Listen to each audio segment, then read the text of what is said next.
امید ہے آپ سب اپنی زندگی میں خوش ہوں گے۔ آج کی ویڈیو ایپیلیپسی یعنی کہ مرگی سے ریلیٹڈ ہے۔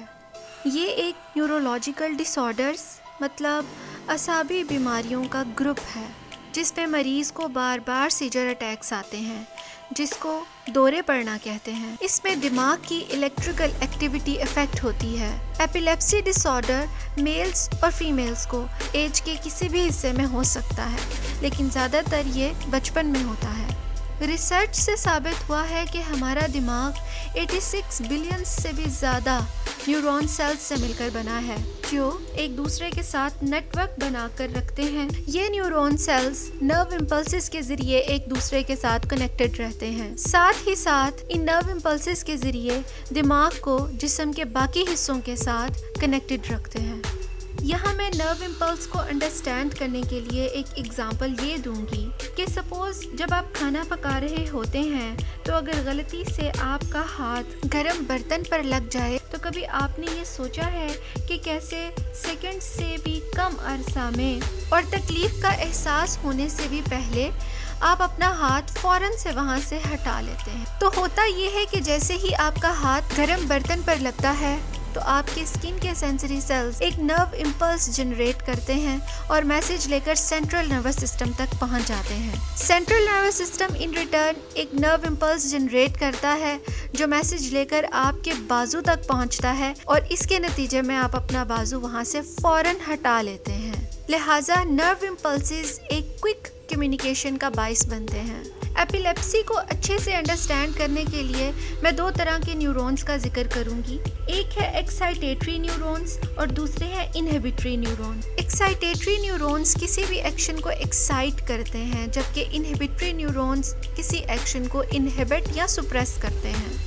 ان دونوں نیورونز کا بیلنس رہنا بہت ضروری ہے، لیکن اگر ایکسائٹیٹری نیورونز بہت زیادہ ایکسائٹ کر جائیں اور انہیبیٹری نیورونز اپنا کام نہ کریں تو اس کے نتیجے میں ایپیلیپسی ڈس آرڈر ہو جاتا ہے اور دماغ اس ڈسٹربنس کی وجہ سے مسلسل نرو امپلسز جنریٹ کرنا شروع کر دیتا ہے، جو دورے پڑنے کا باعث بن جاتا ہے۔ سیجرز کی دو میجر ٹائپس ہیں، ایک پارشل یا فوکل سیجرز اور دوسری جنرلائزڈ سیجرز۔ پارشل سیجرز میں دماغ کا ایک چھوٹا سا حصہ افیکٹ ہوتا ہے، جبکہ جنرلائزڈ سیجرز میں دماغ کے دونوں ہیمسفیئرز ایک ہی وقت میں افیکٹ ہونا شروع ہو جاتے ہیں۔ پارشل سیجرز کی دو سب ٹائپس ہیں، جس میں سے ایک سمپل پارشل سیجرز ہے جس میں کہ مریض ان یوزول اسٹرینج سینسیشنز کو فیل کرتا ہے یا انکمفرٹیبل سے جھٹکے لگتے ہیں، لیکن وہ اپنے ارد گرد سے باخبر رہتا ہے۔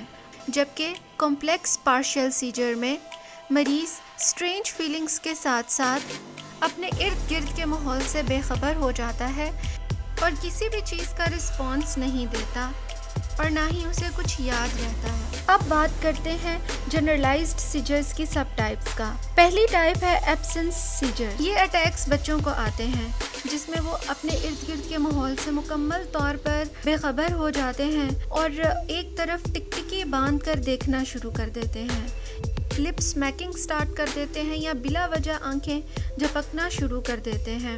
اور انٹرسٹنگ بات یہ ہے کہ اس قسم کے سیجرز کا کتنے ہی سال اندازہ ہی نہیں ہوتا۔ نیکسٹ سب ٹائپ ٹونک سیجرز کی ہے، جس میں مریض کے مسلز سٹف ہو جاتے ہیں اور وہ پیچھے کی طرف نیچے گر جاتا ہے، جبکہ ایٹونک سیجرز میں مریض کے مسلز ریلیکس ہو جاتے ہیں اور اپنی پراپر ٹون میں نہیں رہتے، جس میں مریض کولیپس کر جاتا ہے یا نیچے کی طرف گر جاتا ہے۔ کلونک سیجرز میں مریض کو ایک ردھم میں جھٹکے لگتے ہیں اور اس کی گردن، منہ، بازو اور ٹانگوں کے مسلز بری طرح افیکٹ ہوتے ہیں۔ مایو کلونک میں بھی جھٹکے لگتے ہیں یا مسلز کی ٹویچنگ سٹارٹ ہو جاتی ہے اور مریض ایسا دکھائی دیتا ہے کہ جیسے اس کو کوئی الیکٹرک کرنٹ لگا ہو۔ آخر پہ ہے ٹونک کلونک سیجرز۔ یہ وہ قسم ہے جس سے ہم سبھی واقف ہیں۔ اس میں مریض کے مسلز سٹف ہو جاتے ہیں، اس کو جھٹکے لگتے ہیں، یہ اپنے ارد گرد کے ماحول سے بے خبر ہو جاتا ہے اور سر کے بل پیچھے کی طرف گر جاتا ہے، یہاں تک کہ مریض کو اپنی باول موومنٹس یا بلیڈر پر بھی کنٹرول نہیں رہتا۔ ایپیلیپسی کی وجوہات میں پہلے نمبر پر برین سٹروک ہے، اس کے بعد برین ٹیومر، کوئی سیویئر ہیڈ انجری، اور بچوں میں پیدائش کے دوران آکسیجن کی کمی ہو جانے کی وجہ سے ایپیلیپسی ڈس آرڈر ہو سکتا ہے۔ اس کے علاوہ اگر کوئی ڈرگ ایڈکٹڈ ہے یا الکوہل کا بہت مس یوز کرتا ہے تو بھی ایپیلیپسی ڈس آرڈر ہو سکتا ہے۔ تو ویورز، جیسے ہی آپ کو احساس ہو کہ آپ کے ساتھ بیٹھا شخص سیجر اٹیک کی وجہ سے نیچے گرنے والا ہے تو اس کے نیچے گرنے والی جگہ پر کوئی سافٹ چیز رکھ دی جائے تاکہ اگر وہ گرے تو اس کے دماغ پر کوئی چوٹ نہ آئے۔ سیجر کے دوران پڑنے والے جھٹکوں کو روکا نہ جائے، اس شخص کو ایسے ہی چھوڑ دیا جائے اور ٹائم کو نوٹ کیا جائے، کیونکہ عام طور پہ جھٹکے لگنے کا عمل 30 سیکنڈ سے 2 منٹ تک کا ہی ہوتا ہے۔ کوشش کریں کہ ایسے مریض کو کروٹ کے بل لٹا دیا جائے۔ کوئی بھی چیز کھلانے یا پلانے کی کوشش نہ کی جائے، یہ بہت نقصان دہ ثابت ہو سکتا ہے، اور نہ ہی کوئی چیز سنگھائی جائے، اس سے کوئی فرق نہیں پڑے گا۔ اگر مریض سیجر کے دوران نیچے گرے اور زخمی ہو جائے، یا سیجر سے پہلے وہ کوئی چیز کھا رہا تھا یا پی رہا تھا، یا وہ وامٹ کر رہا تھا، یا سوئمنگ کرتے ہوئے اس کو اٹیک ہو، اور سیجر اٹیک کے بعد بھی اسے سانس لینے میں بہت زیادہ دقت آ رہی ہو، ایک سیجر اٹیک ختم ہونے کے بعد دوسرا فوراً ہی شروع ہو جائے، یا سیجر اٹیک 5 منٹ سے زیادہ دیر تک رہے، تو یہ سب صورتحال ایسی ہیں کہ جس کے بعد آپ کو میڈیکل کنٹرول کی ضرورت پڑ سکتی ہے۔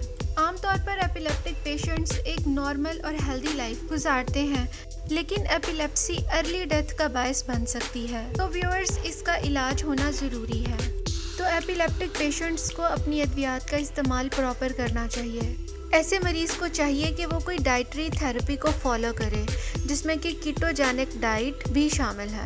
اس کے علاوہ نرو سٹیمولیشن تھراپی کی جاتی ہے، جس میں مریض کی لیفٹ سائڈ کے چیسٹ ایریا میں اسکن کے نیچے ایک ڈیوائس امپلانٹ کی جاتی ہے۔ یہ ڈیوائس دماغ کو مائلڈ نرو امپلسز بھیجتی رہتی ہے، جس کی وجہ سے یا تو سیجر اٹیکس آتے ہی نہیں یا بہت کم ہوتے ہیں، اور اگر دماغ کا ایک چھوٹا سا حصہ افیکٹڈ ہے تو سرجری کے ساتھ بھی ایپیلیپسی ڈس آرڈر کا علاج کیا جا سکتا ہے۔